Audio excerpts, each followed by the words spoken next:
today I'm making the 6 reasons you should not move to McKinney, Texas. 4 things to consider at least. If you are thinking of a move to this area, a lot of times you want to know the good, the bad, and the ugly. So today I'm going to be discussing the bad and the ugly with you.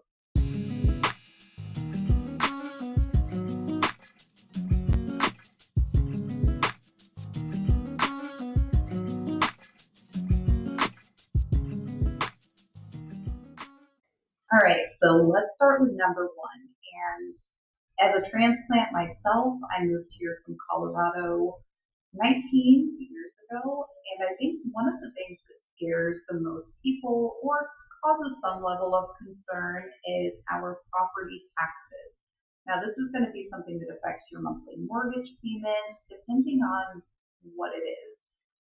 For example, in the McKinney area for around a $500,000 home, it could be anywhere from $3,000 a year to up to $10,000 per year that you're looking at in property taxes. There are many variables that can affect that, one of them being a lot of people don't realize when you get your property tax letters in the mail, you can fight that appraisal value. And if you consistently do that every year over time, the baseline on your property taxes is going to remain much lower than if you didn't dispute it. Another thing you can do is to put exemptions on the home for property tax purposes. So there's disability exemptions, homestead exemptions, senior exemptions. Those things will also help you keep your property taxes lower. One thing that kind of offsets our crazy property taxes, because we are the 7th highest in the nation, is that Texas does not have a state tax. Our tollways. So we are situated right on the 121. We're a little bit north of that, and we are a little bit east of the Dallas North Tollway. So really to get anywhere, because we are pretty centrally located, but if you're not driving just around McKinney, if you need to go to Plano or Frisco, you're going to be looking at paying some tolls. For me, last year, I think I paid about $1,400 in tolls. All right, so number 3 is our foundations. So Texas has a clay soil, which means it moves a lot. When it's really, really dry, a lot of times the foundation of your home is going to shift one way, and then when it's more moist, it's going to tend to move back the other way. So that being said, in Texas, you will notice when you walk through properties and you look at them, you'll see, usually, unless it was recently painted, you'll see hairline cracking. Sometimes it can be actual damage that needs to be repaired if you haven't maintained your foundation over time, which you can do that by having a sprinkler system that does that, or you can get soaker hoses around the perimeter of your foundation, and that will help tremendously. When you don't take care of your foundation, however, you can expect to have some pretty substantial repairs in the future over time. That brings me to number 4, which is probably one of my least favorites. If you enjoy being outdoors, in the summer you can probably rule that out unless you plan on going very early in the morning or very late in the evening.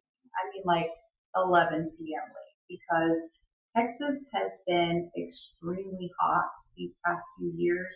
You can expect the July and August months to have weeks, if not a month, where the temperatures are over 100 degrees every day.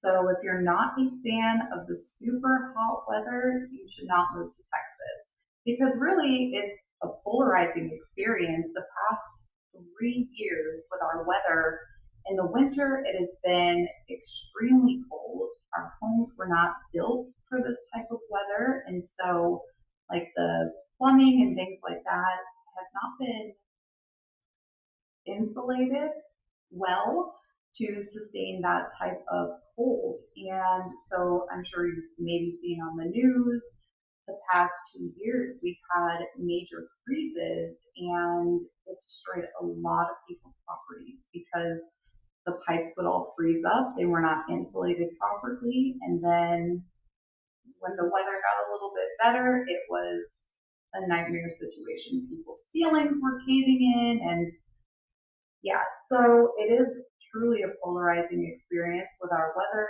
The summers are brutally hot and the winters now have been extremely cold. And that will lead me into number 5, which is your utility bills. So as you can imagine, when the summer is so brutally hot, you are going to have high electricity bills. For me, for example, my home is about 3,100 square feet, and my bill for that I just got in August was about $375, and I don't keep my house super cold. And the month before that, it was about 317. So that definitely plays a factor into moving to this area. I actually asked quite a few people on Facebook, like when I got my bills, who is your provider? What's the square footage of your home? And what is your monthly bill looking like right now? And there were a ton of variations, obviously, but the recurring theme is that no matter what your house size is, it's going to be a significantly higher bill in the summer months. Some ways to combat that is to ensure that yearly or 2 times per year, you get your HVAC tuned up to make sure it is functioning properly. You want to change your filters every month, and you can't always control this, but you want to make sure that a home that you purchase does have proper insulation in the attic because that is going to help you cut down on those costs tremendously. And last but certainly not least is number 6, which is our wildlife. In South Texas, we actually have feral hogs, and somehow, some way, they have made themselves at home in McKinney. And at the beginning of the year, it was a huge problem. They were tearing up people's yards and doing a lot of damage. So you have to watch out for them now. One of our wildlife specimens that I have not actually seen in person, which I want to because I think they're beautiful. Could it tear my face off if it was really agitated? Probably, but it is a bobcat, and we have a lot of them in the suburbs in Dallas, McKinney, the Colony, Frisco, because all of their land that they had has all been built out now, so they live here with us.